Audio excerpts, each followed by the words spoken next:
नमस्कार। दिल्ली विधानसभा चुनाव 5 फरवरी को होने के पश्चात 8 फरवरी को वोटों की गिनती हुई। भारतीय जनता पार्टी 2/3 से भी अधिक बहुमत लेकर सरकार बनाने की ओर बढ़ी। 19 फरवरी को भाजपा विधायक दल की बैठक हुई, जिसमें रेखा गुप्ता जी को विधायक दल का नेता सर्वसम्मति से चुना गया। प्रवेश वर्मा जी, जिनका नाम मुख्यमंत्री की दौड़ में चल रहा था, उन्होंने ही उनके नाम का प्रस्ताव किया और सर्वसम्मति से रेखा गुप्ता जी भाजपा विधायक दल की नेता चुन ली गई। एक दूसरे को लड्डू खिलाते हुए वीके सक्सेना, जो कि लेफ्टिनेंट गवर्नर हैं, उपराज्यपाल हैं राष्ट्रीय राजधानी क्षेत्र के दिल्ली के, उनके पास सरकार बनाने का दावा पेश किया। फिर सभी लोग खुशियां मनाए।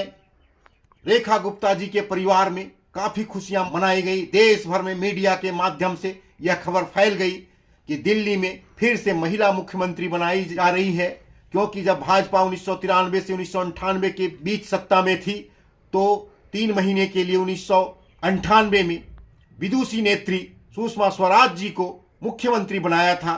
उसके बाद कांग्रेस की सरकार बनी तो शीला दीक्षित मुख्यमंत्री थी, और फिर अभी जब केजरीवाल जी हटे थे तो आतिशी जी को मुख्यमंत्री बनाया गया था। इस प्रकार से रेखा गुप्ता जी चौथी महिला मुख्यमंत्री हैं, भारतीय जनता पार्टी की ओर से दूसरी महिला मुख्यमंत्री हैं। और अगर दिल्ली की पूरी समीक्षा करें तो ये रेखा गुप्ता जी अभी भारतीय जनता पार्टी की सभी राज्यों में, जहां पर भाजपा की सरकार है, एकमात्र महिला मुख्यमंत्री रेखा गुप्ता जी हैं।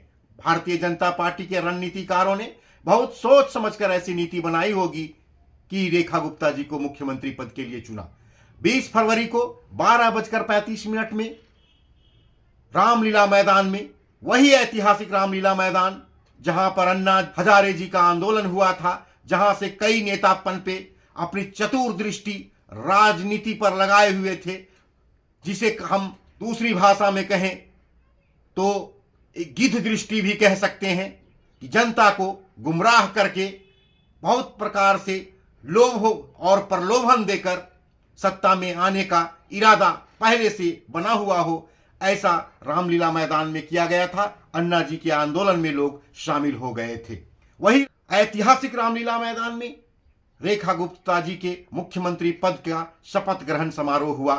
रेखा गुप्ता ईश्वर की शपथ लेती हूँ कि मैं विधि द्वारा स्थापित भारत के संविधान के प्रति सच्ची श्रद्धा और निष्ठा रखूंगी।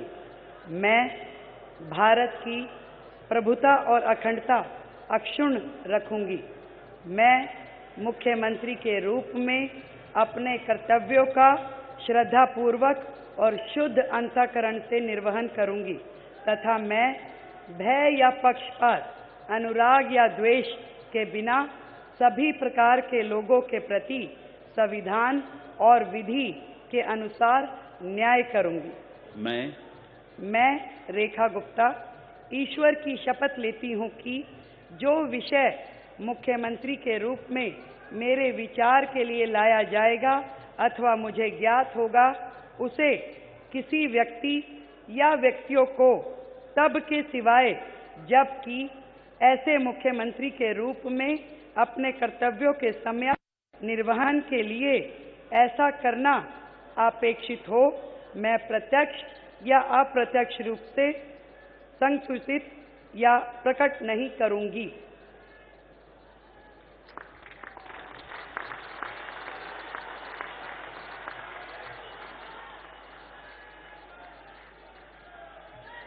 जिसमें प्रवेश वर्मा जी को उप मुख्यमंत्री बनाया गया, साथ में मनजिंदर सिरसा, रविंद्र इंद्राज सिंह, आशीष सूद, कपिल मिश्रा, पंकज कुमार सिंह, ये सभी मंत्री बने। मुख्यमंत्री के अलावा 6 मंत्री बने, जिसमें प्रवेश वर्मा जी को उप मुख्यमंत्री बनाया गया। रेखा गुप्ता जी शालीमार बाग से चुनाव जीती हैं। प्रवेश वर्मा जी नई दिल्ली सीट से अरविंद केजरीवाल जी को चुनाव में शिकस्त दी और जीतने में सफल रहे। मनजिंदर सिरसा राजौरी गार्डन से रविंद्र इंद्राज सिंह, बवाना से आशीष सूद, जनकपुरी से कपिल मिश्रा करावल नगर से और पंकज कुमार सिंह विकासपुरी से चुनाव जीते हैं। इन सभी के मंत्री बनने पर सभी कार्यकर्ताओं ने बधाई दी। स्वयं प्रधानमंत्री ने रेखा गुप्ता जी को बधाई दी। बाद में रेखा गुप्ता जी ने उनसे शिष्टाचार मुलाकात भी की और दिल्ली से संबंधित और अन्य मुद्दों के अलावा विकास पर चर्चा अवश्य की होंगी, ऐसा जनता का मानना है। तो अब जनता यह सोच रही है कि दिल्ली का विकास अब तेजी से होगा। जब शपथ ग्रहण हुआ उसके बाद रेखा गुप्ता जी यमुना आरती के लिए संध्या में गईं और वहां से यमुना आरती की एक नई परंपरा की शुरुआत।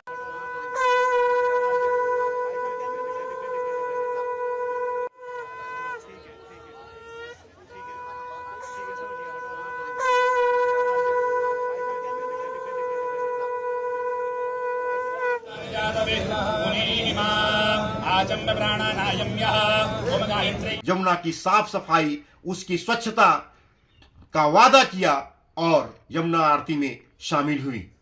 उससे पहले उन्होंने मंत्रिमंडल का बैठक किया, पहली बैठक की और अधिकारियों को बहुत सारे निर्देश भी दिए। इस प्रकार से उनके परिवार में तो खुशियां मनाई गई, पूरे दिल्ली में, देश भर में भी सत्ता परिवर्तन की खुशी मनी और उम्मीद जाहिर की गई कि व्यवस्था में भी परिवर्तन होगा। दिल्ली में जो अभी कुछ समस्याएं आ रही थी, भ्रष्टाचार की बातें हो रही थी, उस पर लगाम लगेगा और दिल्ली में नई सरकार बेहतर कार्य करेगी, जनहित की कार्य करेगी, जनता के हित में, गरीबों के हित में कार्य होगा। इस तरह की उम्मीद जाहिर की जा रही है। यह जानना जरूरी है कि रेखा गुप्ता जी कौन है। रेखा गुप्ता जी का जन्म 1974 में हरियाणा के एक स्थान पर हुआ, जहां जब वो 2 वर्ष की थीं तो उनके पिताजी दिल्ली आ गए। उनकी शिक्षा दीक्षा दिल्ली में हुई, दिल्ली विश्वविद्यालय से उन्होंने बीकॉम की डिग्री ली, वहां पर वह सचिव भी बनी। फिर चौधरी चरण सिंह विश्वविद्यालय से उन्होंने LLB की पढ़ाई पूरी की।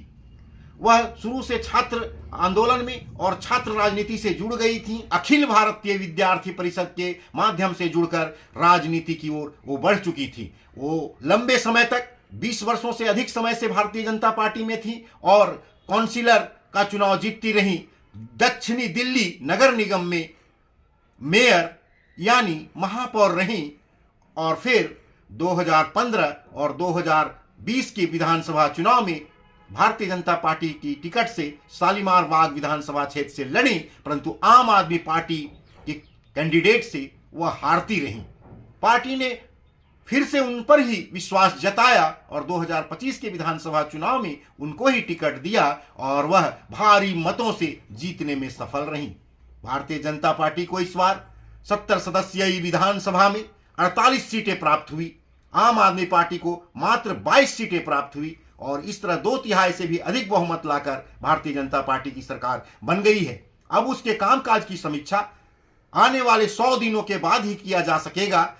देखते हैं क्या सरकार करती है, कुछ दिनों में ही दिखाई देने लगेगा। उस पर हम आगे विचार प्रस्तुत करेंगे, लेकिन उससे पहले हम यह कहना चाहेंगे कि दिल्ली की जनता को एक विश्वास जगा है। उस विश्वास पर भारतीय जनता पार्टी की रेखा सरकार को खरा उतरना चाहिए। अपने घोषणा पत्र में किए गए वादों और चुनावी वादों को पूरा करना चाहिए। जनता को फिर से धोखा न मिले।